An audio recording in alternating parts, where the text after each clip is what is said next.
Hello, everyone. So today we're going to be taking a look at supporting artists with procedural tools. If I start talking about something else by accident, I do apologize. This is my third talk that I've done. So if I just start kind of like bleeding into another talk, let's just go with it, okay? It's the last day, I think. I don't really know what time is anymore. So my name's Aaron Langmead. I'm a senior technical artist at Epic Games. And one of the big things that I've been doing, and if you've been to any of my previous talks, you'll know that I've been hammering on about this now for a little while. But Project Titan, is one of these, this project that I've been running via ArtStation, where we've had this massive collaborative art jam. And one of the big things that we had with that was a lot of PCG usage. And some of that PCG usage was very good, and we had some really good content come out of it. So we had some cool stuff like this, where we were kind of really artistically authored and really thought about. And then we also had stuff like this happen, which was at one point someone added a 2 kilometer by 2 kilometer rock, which was the same rock spawned in a very, very, very dense clusters across basically the entire game level. So one of the things that I really like to focus on with procedural tools, and this isn't just PCG, but is in kind of any of the ways in which we create kind of procedural content inside the editor, is to really focus on ways in which we can use that to support artists rather than using it to just kind of like spray content into the world. And while kind of spraying content into the world has its use cases in lots of different situations, I find that actually if the content that you're spawning has a good underpinning of actually considered, authored, designed content, you get a significantly better end result, both from an aesthetic point of view, but also from a design point of view as well. So there's kind of three main ways in which I like to go about doing this. That's the end result of that PCG.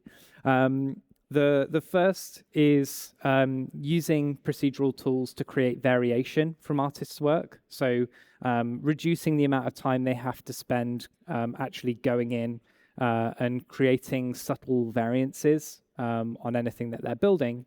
We can really easily use procedural tools to kind of sample the work that's been done and then create slight, subtle variations within that work that just give us, kind of like that slight amount of variation, enough for it to look different and to look distinct when we're comparing it against other variations of that same piece.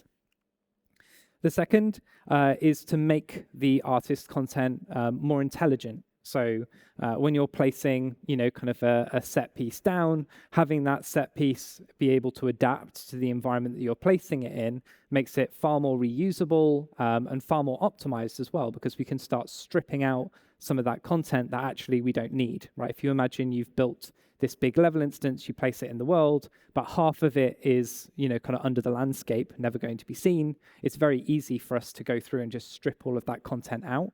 So artists don't have to go in and manually kind of like reduce that content down themselves. And then most importantly, I've hammered on about this in quite a few talks now, but making it easy to build iteratively and non-destructively is really, really important, right? The more that we can iterate on content, generally the better it gets. I think there is probably a ceiling on that at some point. But generally, kind of like I always find the first thing I do, generally not very good. Second thing I do, slightly better and slightly better. So the quicker I can run through that iterative cycle, the faster I can make a better end product. And then to have that also be non-destructive is incredibly powerful as well, as we can kind of go back in and we can make slight tweaks and changes very easily. So both of those two things very interconnected and very useful. So how do we go about doing this? So there's a number of different things that we can do. And like I said, we're going to be talking about PCG, but there's some other cool things that we've got inside the editor, some of which are quite new, that I'd like to touch on as well. This is one of the kilometer sized chunks of our main game world in Project Titan. You can see there's lots and lots of PCG usage in here. It's used for all of the roads, which are writing directly into the RVT. We've got some nice little kind of pastures and kind of fields here using kind of spline-based spawning. We've got some procedural spawning of forests. We've got some kind of like cull zones where we're saying, hey, don't spawn here. And like one of the key ethoses with PCG at the moment is the concept of biome and POI. So biome being the general environment that you're spawning, and then points of interest being kind of like key markers that we place in the world. And this is a really, really powerful way of building. So, you can see that we're kind of using it here where we're saying, hey, I know that I'm inside a forest zone, but I don't want you to spawn any forest here because I want to put something here myself, right? So being able to kind of switch between those two states is really powerful. So one of the things that we've got here is this little village, which has these really nicely made little huts inside this kind of space. And inside each of these huts, we have, kind of potentially, that was the same one, but potentially we've got kind of like a different interior, and we often have some different exterior elements as well. And then there's a few different styles of huts. So we've got these kind of smaller ones, we've got these slightly bigger ones, which have this kind of upper ribbing, and then we have the wider ones, and then we have these kind of central town hall pieces as well. And there's a couple of these villages in the game world. There's about 2 or 3 of them, I think. Unfortunately, the way that these have been placed in the world is that they've been literally kind of hand placed. So someone has gone in and they've kind of constructed these, kind of from the static mesh components, and then they've kind of done some attempt at grouping where they've got, kind of a little bit of an actor there. But there's a few problems with this, right? It kills reusability. So while we can technically go in and we can select these actors and we can duplicate them again, we don't have a nice containered way of holding that data. And then the other downside as well is that they're not quite as optimized as they could be because there's a lot of mesh duplication in this. So we have a lot of actors that could very easily be instanced, and those aren't going to be instanced, right? They're going to be standalone actors. And as we know, a standalone actor has a cost associated to it. So the more that we can batch and the more that we can instance within reason, we tend to, we get a better optimization out of that. So the easiest way of going about fixing this is to pack that content inside a level instance. So this is, it's not massively new at this point. We've had level instances inside our project for a while. So we can go in and we can pack this inside a level instance, and now we have a nice containered asset that we can drag and drop into the world and reuse as we want. But a really cool thing that we've added recently is a thing called actor filters. So this is inside our editor preferences. We have to go in, we have to type in actor filter, and then we can enable world partition actor filters. And then what that will do is it will expose all of the data layers that are inside that level instance to the actor itself in the world. So if we if we scale this out here, I've got all of my different data layers which contain all of those different variants that I want, but it's all contained inside a single level. So that gives me one source location for me to do all of my main assets and all of my main variation. Which again is really handy because now that's nice and containered, and I've got one source point of reference for all of that information. But if I ever want to go in and make any variances to that, all I need to do is enable or disable any of these checkboxes. So let's say I want to enable the block interior option, and now this asset's going to have a door added to it. And let's say I want to remove some of these interiors, these exteriors as well. We just need to go in, apply that, and then we can strip out all of that data. I'll quickly show you how we set this up. So if we go inside our level, and actually I'm going to do this inside the actual level instance itself, just to make sure we get to see all of the data layer information. And you'll see that if we go in and we type data layer, into all of our assets. Anything that we want to feed into those data layers, we've just created a set data layer for. So all we're doing is we're going into each of these and we're assigning a set data layer. So you can see all of this content is just stacked one on top of the other, but it's all kind of folded correctly because I like making neat folder structures of everything. So we go in, we kind of folder all of that content, which makes it nice and easy for us to kind of go in and filter that content out. And then all of the things that fit inside that alt5 go into my interior 5. On the actual data layer itself, we need to make sure that we enable support actor filters. And then inside our data layers window, we go to world partition and data layers. We just need to make sure that we've added the data layer to this section and then also enabled actor filter in here. And what that's going to do is it's just going to give us a really nice, easy way of kind of like manually picking and choosing which of these actors we want in the scene. But we have a slight downside to this. While we've got this nice control, we're still paying the cost of all of the individual actors within inside that level instance. So if we go back into our main scene and give it a second, there we go, and go into our outliner, you can see that we still have all of those actors being placed. And while it will strip out all of the actors that we're removing from those data layers, it's not going to, so you can kind of see where it says filtered next to each of these options. It's still going to place all of these down as individual actors. So the way that we go about solving that is by using our packed level. So this is, again, very easy to make. We just make new blueprint. If we've already made it, then all we need to do is update the packed blueprint, and that's going to give us a packed version of that level instance.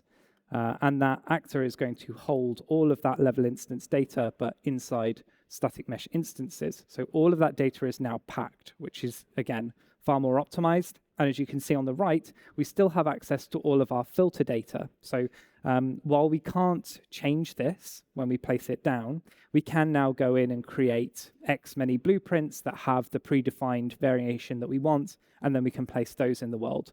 And the really nice thing about that is that those are going to count as, one, a standalone contained actor inside our level. So we have our nice single asset there now inside our main level rather than having lots and lots of them. And that data is now packed together. But we can make this better. If we remember the main kind of goals of our procedural tools that we want to use, we have a problem here, right? We've gone in and we've created our level instance, but it's not adapting to the world around it. We've got these trees that we've placed inside our scene, but those trees are floating. And generally, trees don't float. I know, shocker. So the way that we can go about fixing this is running it through a PCG. So I've got a little test level over here, which I need to remember what it is. Is it PCG demo? I hope so. It is. Yay. This is, again, very easy to do. It's built into the editor. We right-click, we go Asset Actions, and we go Create PCG Asset from Level. You may, in the past, have used the scripted asset action, which creates this file. These are two different files now. So this is the old one. Don't use it. This is the new one. Yay, use it. And this will generate a point cloud version or a point data of all of our actors that are inside this level instance. Now, we can't use the data layer version, so we have to go in and create a tag equivalent, which is exactly what I've done. So I've gone in, and for each of these individual layers, I've generated a load of tags.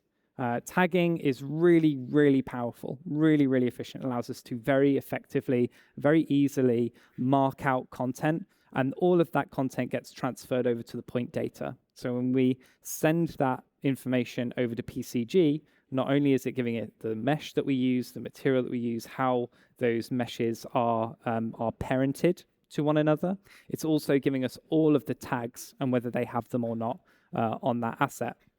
So for these, I've created my exterior grouping. So I've used one-to-one naming parity with my data layers just to try and keep things as uniform as possible. But then I've also added in a bunch of extra features as well, like random yaw, which is basically saying, I don't mind how this asset is rotated around, right? So that means that I can take all of those assets that are tagged as random yaw, and I can just rotate them all randomly, right? So every time I place this PCG now, every single one of those is going to have a slight rotational variation on that asset. I can also choose project to floor as well, which means it's going to run a trace on that PCG point, and it's going to project that thing down to the ground. So now when I place any of those assets on the ground, it's going to project those and keep everything fixed. I can also add something like preserve Z, which is that when I place my asset onto a landscape, and my landscape is like that, I don't want my tree spawning like this, right? Because trees grow up. So I want my tree to preserve its Z. And then I can also tint as well. So I can create random tint variation for all of the assets that I put in my scene, and I can create tint groups for all of those assets as well, so that not only can I tint the whole level instance if I want to, I can also tint individual sets, and that's still going to work as level instances. So we need to go through and we need to do a tiny bit of extra work to set up this tagging. But once we do that, we get a huge amount of power out of it. And one thing that I would highly, highly, highly recommend if you do go through this system is to standardize your tagging workflow. And it's, again, a very simple thing to do. If we go to my base content, I've made a little editor utility widget. So again, this is all done inside the editor. You don't need to do any C++ scripting to do this. We run it. And then all I can do is I can just set up all of my predefined tags on all of those assets. So if I want to have a tint profile, I can do that. I can select all of those assets. I can go into my level instance, I can select all of the things that I want to have it, and then I can press set tint, this already has it on it, and it will apply all of that tag to all of those assets. So you can build out a really, really powerful tag profile for your world, and if you reuse it, it means that every time you bring in content, you have that already predefined and set up. So all of those kind of tags, you can go in and make sure you just predefine them. And then once we have that set up and we've ran it through PCG, we can expose all of that data inside a blueprint so that we have a really nice contained asset. And we can go in and we can create little bits of variation. So I can go in and say, hey, I want to tint the foliage elements on this a little bit, and I want to make the building elements a bit darker, and so on. And we can do all of that really, really quickly. We can even make a randomize button. Just keep doing this. It's great. Right, so that we can just randomly pick and choose which of those instances we want inside our asset. So now all of this content has still been artistically authored, right? It's all been, kind of manually placed and thought and considered and created. But we've got that procedural element that's going to allow us to just work quicker. It's going to allow us to spawn that content quicker. So let's take a look at that PCG, because we've got some cool new things in here that we can show over. So this is the entirety of the PCG. Technically, there's a little bit of nesting in there, but it's not too much. So I've tried to keep this as simple as possible, just to, kind of, again, I don't know how much time I have with this stuff. But one of the really cool things that we've seen with PCG that's changed since it's kind of like its first version is that we're starting to see a decoupling of the input and output data from the actual procedural logic itself. So that means that we can create arbitrary logic, and then we can input whatever we want, and we can output whatever we want as an end result. So all of that stuff has now been, kind of very, very nicely detached. And that means that we can inject customization in and reuse that same logic. This means that if we do something like creating point data from an actor, rather than having to set that actor manually every single time because we couldn't change it, we can now just inject which level data we want into this asset. So we've got this exposed now, So we can go in and we can say, hey, I want you to grab the variable building asset from yourself, from the parent, and then set that as this data. And then we're going to output from that. We're going to do copy points, which is going to basically place it at the correct location. So we're now placing it in our actor data. And from our data asset, we get a root and we get points. So the root is going to be kind of like the main bounding body of the asset. And we can see that if we look at our output. And again, I'm outputting it to that because this body and this volume is a really useful point, right? It's basically just, here is the entire volume of this particular level instance. And it's a single point, so it's very easy for other PCG data sets to just grab that point and then filter out based on that.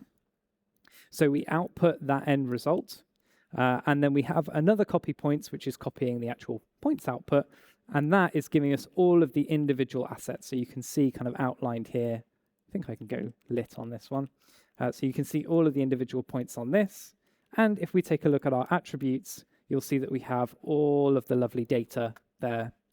So some artists' eyes may be glazing over at this point. I do apologize, but I love this stuff. So we have all of our default data. So you'll see in there, we've got, kind of like color, bounds, scale, location, so on. And then we have our material ID, and we have our mesh input, which is, again, all soft referenced. So we have all of our mesh data, we have our hierarchy information, we have our positional information, and then we have all of our tag data as well. So you can see all of the elements where we're going, okay, this is true, this is false, to whether it has that tag or not is also included in there as well. So now we have that raw data, we just need to process it. And we've got a new thing inside PCG called loops, which if you're a programmer, you might have heard of. So we have a thing called a loop array, and these are a little bit complicated at first if you've never used them before, but once you kind of if you do it once, you'll get it, and then they're very easy. And all we need to do is we need to create a new PCG. So again, this is another cool thing about PCGs and why we have input and output pins, because they can be nested and we can reuse them in other areas. So we create a new PCG and we drop that into our asset. And then we just need to create some custom inputs. So our first one that we need to make is our loop. So with this one, we just need to define it as a loop, and then it will loop through all of the elements that we put into here one by one. So for each of, for however many of these there are, that's how many it will loop through. And then what we can also do is that we can retrieve that iterated output. So we've got our edited list here, and by default, this is going to just be the raw points that we're putting in. So we have all of those point information from the original source going straight into our edited list. So that comes out here, we filter it, and it goes into the output, which has the exact same name. And we just need to make sure that we mark both of those as feedback. And then when this next loops round, it's going to feed us this data that we just output. So you can imagine that as just one nice circle going through, right? And then on the final one, it outputs to the end result. So we can use this to loop through a large amount of data. And we can do this in lots and lots of different ways. So one of the really powerful ways is by using a data asset, which is basically just going to contain all of the information that we want in it. So we can build up a full forest profile or a full building profile inside a standalone data asset, and then we can just inject that in, and then we can get it to loop through all of the content that we have inside that. I've done a very, very simplistic implementation of that, which is to just create a struct which holds a name and a Boolean.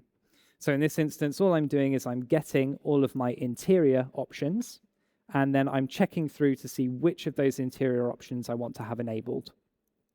Now, if we feed all of that data directly into this loop, it's only going to loop through once. And that's because this is a single attribute set, and that's how it loops. So this is one set of data. And what we need is we need each of these individual elements to be a single set of data, but 7 times.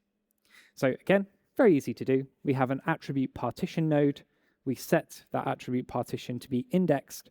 And now our data, if we have a look at it this way, you can see we just have a single data point, but we have 7 attribute sets. So that's just splitting out all of that content. So that's how we define our loop. So it's going to now go through each of these individual loops or each of these individual indexes and perform this very small function on it. So all we do here is we go, do I have the delete attribute? In that case, filter out the content.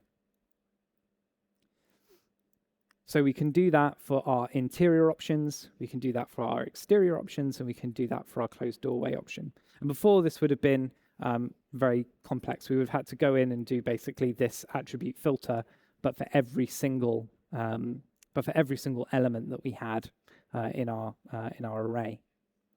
So now we've filtered out the core data, so we've stripped out as much as we can. And when we're using PCG, we want to try and strip out data as fast as we can before we perform any other operations, right? Because we only really want to perform those more complex operations, so like running a trace in the world, on the actual data that we know we're going to keep. So ideally, and I know it's not always the case, but ideally we want to try and strip out that data beforehand. So before we get too far, we remove as much data as we can. Then again, this is pretty standard PCG. We've had this for quite a while, but we run through all of our attribute filters. So whether we want projector floor, whether we want preserve Z, whether we want random yaw, and we apply that logic based on whether we have that tag or not. And then what we can do after is we can do tinting. So this has been an option in the static mesh spawner for quite a while, but not a lot of people have known about it. And that's our fault because we haven't really talked about it. But inside our static mesh spawner, we have a thing called instance data packer. And what this will do is it will send any of our kind of float data through to the per instance custom data that we have on our material.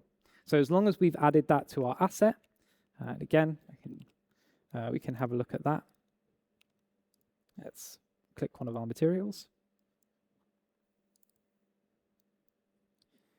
I'm just going to have to do a little bit of nested digging here. So this is our per instance custom data.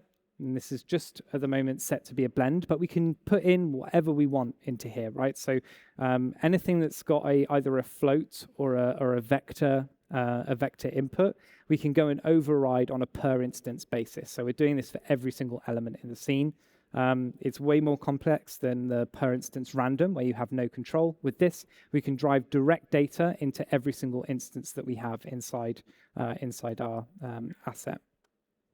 So we've got our per instance custom data inside our material.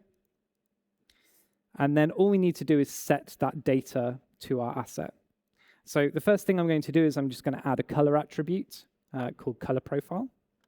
And then I'm going to set that to my default value. So because I'm just using a blend overlay, the default for that is 0.5, 0.5, 0.5, which is just going to give me no change. So I'm going to just set that to every single asset. So you can kind of see that in here. So we now have our color attribute added. And then the next thing I'm going to do is I'm just going to check through my tint profile. So again, we could do this inside a loop, but there's only 2 of them, so it seemed a little bit overkill.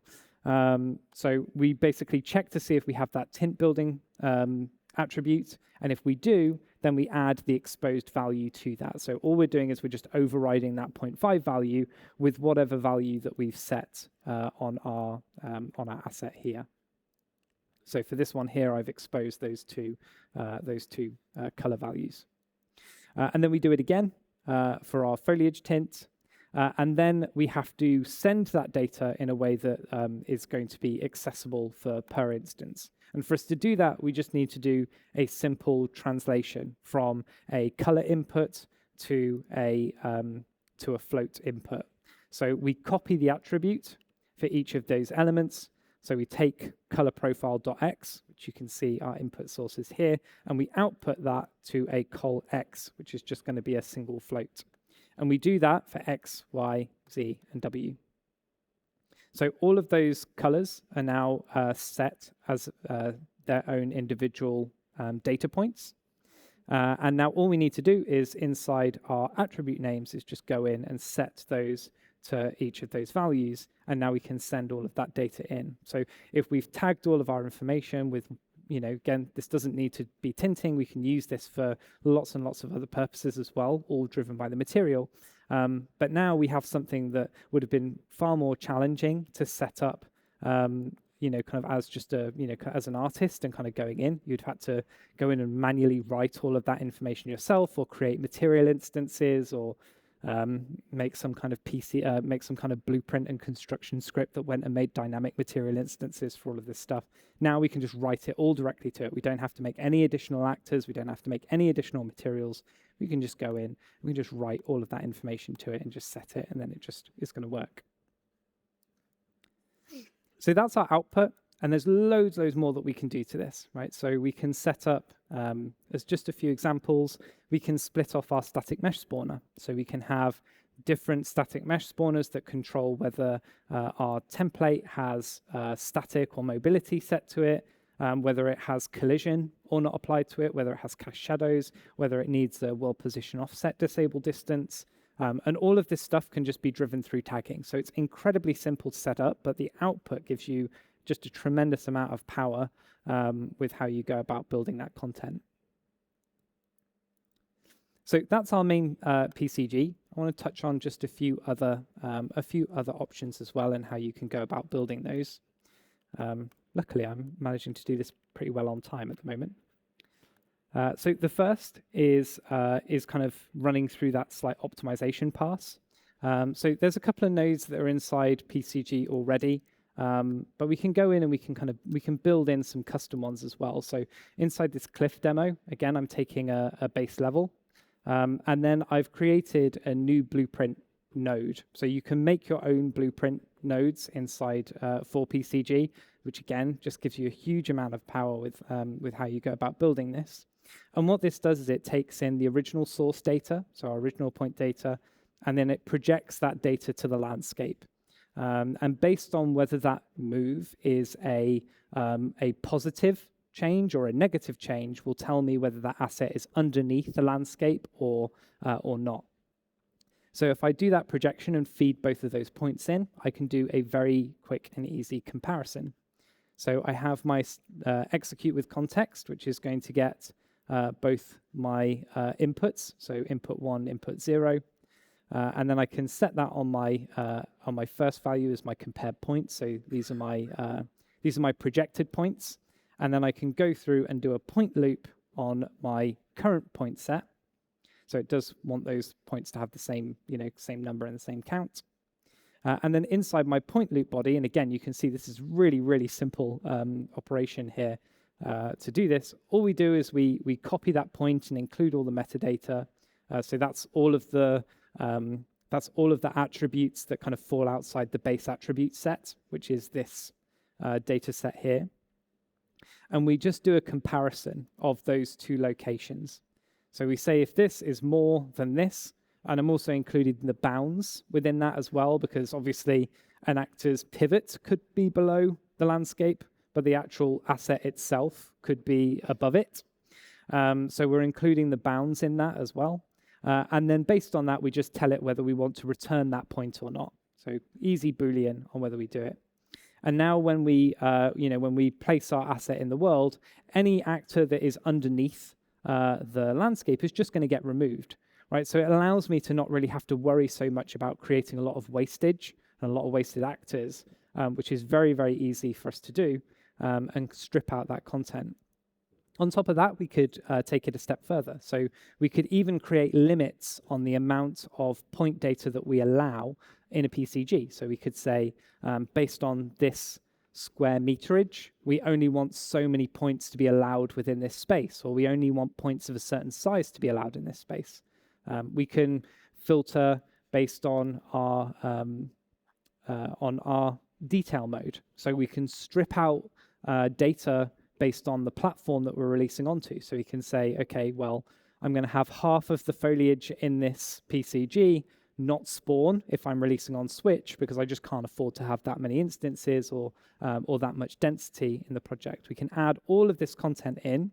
And what's great about this is that it's all non-destructive. So at no point are we breaking that original level. We're just referencing it and then creating variances. And those variances can be regenerated with a click, right? We can just go through and regenerate them. So it's all really, really powerful. Nothing gets ruined, nothing gets destroyed.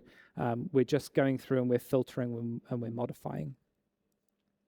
The other thing I want to talk about is the foliage tool. So foliage tool's been in the editor for a very, very long time. And it's getting to the point now where it's kind of a little bit archaic, right? It's a little bit of a pain to use.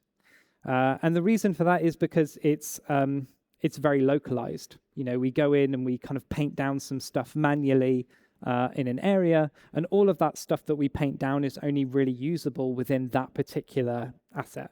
We can do a little bit of painting on a mesh and then duplicate the mesh, and then yeah, we do get a little bit of duplication there, but for the most part, most of the work that we're doing is very one-off, right? It's only going to work within that particular area for that particular space. So as PCG has developed, I've been moving further and further away from the foliage tool in favor of using PCG instead. So what I start to do now is create custom maps that have custom painted foliage on a flat plane. So I've got an example here. So this is one that I've created very quickly, still using the foliage tool. So I'm still using it for kind of just base painting content down. So I can go in, I can spray whatever content I want. But then I can take that level, and again, this is a nice contained space, and I can create loads and loads of different biomes and loads of different sets from this. And I can convert that entire data set to point data and then filter that through PCG. And now what I can do is I can bring that inside a level and place that anywhere I want at multiple points. And I can resample this and again create all of that variation, all of that additional information in there to create as much variation as I need. I get way more control over all of the spawning and how much density I want and how much variation I want. I can all of the duplicates that I may create from that, I can create unique variation on all of those elements as well. And I just generally get far more control over it and far more iteratability. I seem to be making up words at this conference. I get far more iteration on that content, right? Because now, if I ever needed to make a change to the foliage tool, I just had to go in and just delete all of that stuff and then repaint it again, right? Whereas now I can go in and I can combine this with hand-placed static meshes, right? So I can go in, I could put some trees in here, place all of that content down manually, really get it looking exactly how I want it.